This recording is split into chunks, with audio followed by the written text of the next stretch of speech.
Today we are wealthier, we are healthier, we are more educated than generations 100 years back.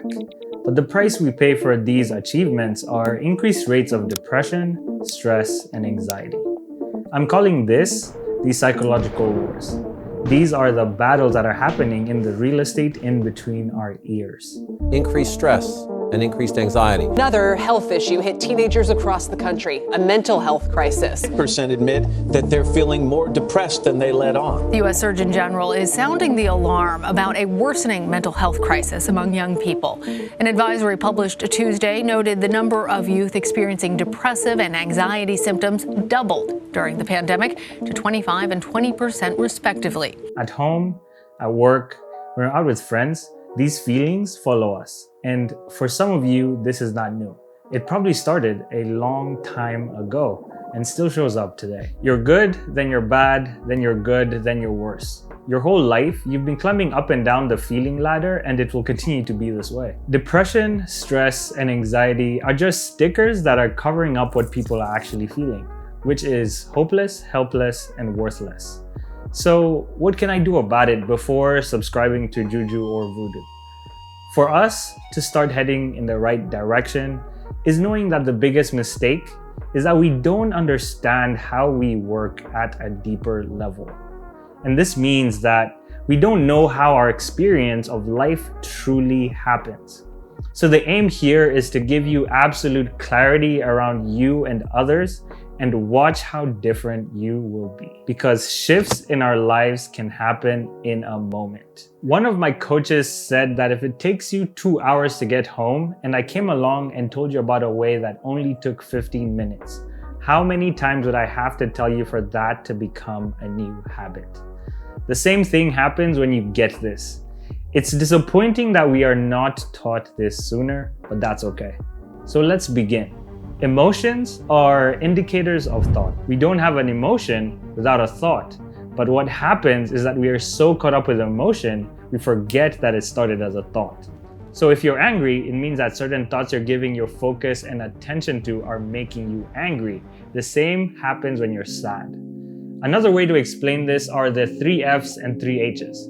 So that's focus, feeling, function, head, heart, and hands. They both tell us that if we took out the thought, we wouldn't have the emotion. Tattoo this in your mind. Your whole life, this is your experience, this is my experience, this is everyone's experience. Thinking leads to emotions, and emotions lead to actions. This is the reason we sweat when we are scared.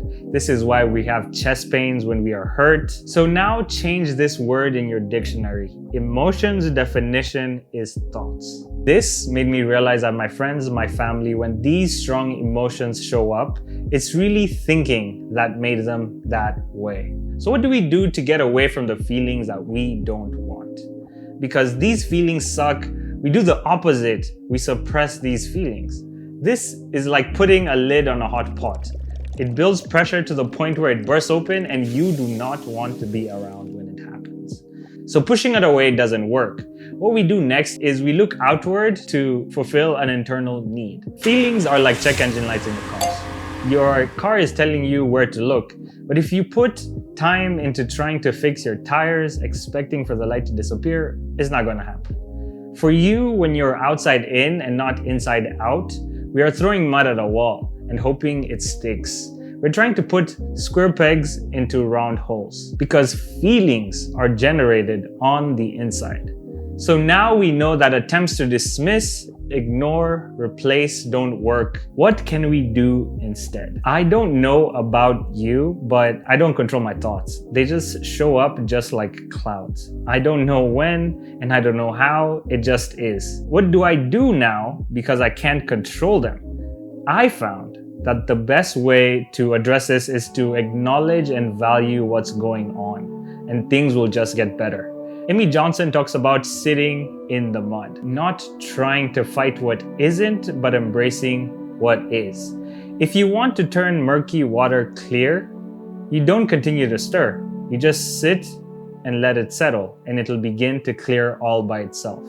For us, it could happen in a day, in 2 weeks, in 6 months, because your natural state is one of well-being. Even when there's rain and dark clouds, the sun is somewhere in the background and never leaves, just waiting for the all clear. So now when these routines and patterns of emotions show up, we can see it for what it is. Thoughts transform. You have all that you need. In the next video, I'll cover the logical levels of change and go even deeper so we could expand even more. My life truly changed when I started to understand these levels. My name is Jaden, and I will see you next time.